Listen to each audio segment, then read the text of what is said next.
Une minute de souvenir avec Thierry Bollaton. L'écrivain et l'académicien Jean d'Ormesson nous a quittés le 5 décembre 2017 à l'âge de 92 ans. Je suis un homme de droite qui croit profondément à l'égalité des gens.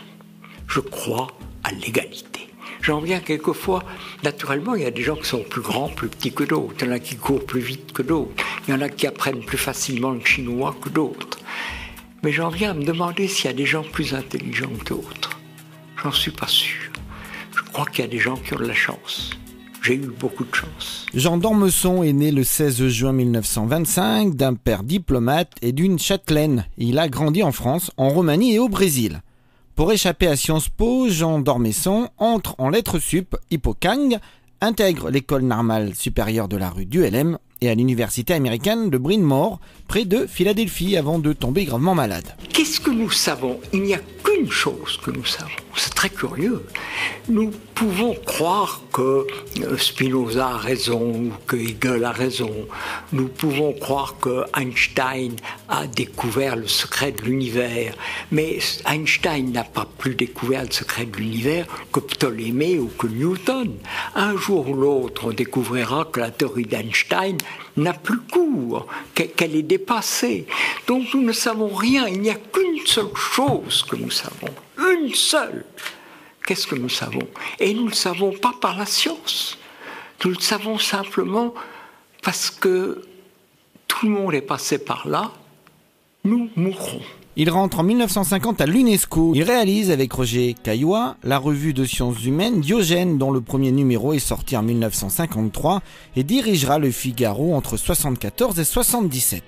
Il devient donc directeur du journal Les Chroniqueurs. Jean d'Ormesson se consacre ensuite à son œuvre littéraire, commencée en 1956, avant de faire ses adieux à la littérature en publiant Au revoir et merci en 66. Au début des années 70, il écrit La gloire de l'Empire chez Gallimard et reçoit le Grand Prix du roman de l'Académie française. En 1973, à 48 ans, il entre sous la coupole du fauteuil de Jules Romain et il est alors le Benjamin de l'Académie française. On me demande quelquefois « Qu'est-ce que vous avez fait à l'Académie ?»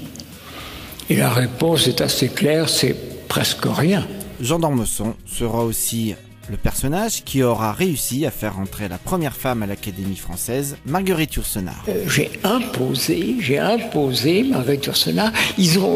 L'Académie a voté pour Yourcenar parce que la pression vraiment de l'opinion était telle. Je pense qu'il y avait 90% des Français qui ne voyaient pas pourquoi une femme n'entrerait pas à l'Académie. Je n'ai pas agi par féminisme, ni par amitié, je ne la connaissais pas. Je la connaissais pas et je n'ai pas agi par féminisme, mais j'admirais Marguerite Yourcenar. On le retrouve en 74 avec Au plaisir de Dieu et le succès ne le quittera plus. 10 livres en 15 ans, toujours sur les listes des meilleures ventes. Habitué au combat et aux polémiques, ses attaques contre les socialo-communistes lui valurent une chanson de Jean Ferrat, Un air de liberté en 75. En 2007, à 82 ans, il offre un recueil à la maison d'édition de sa fille Héloïse, Odeur du temps. En 2015, la prestigieuse bibliothèque de la Pléiade de Gallimard a publié un volume de ses romans. En janvier 2016, il publie Je dirais malgré tout que cette vie fut belle. Et en octobre 2016, il signe son dernier livre, Guide des égarés. Une minute de souvenir avec Thierry Bollaton. Jean d'Ormesson, écrivain académicien, nous a quittés le 5 décembre 2017 à l'âge de 92 ans.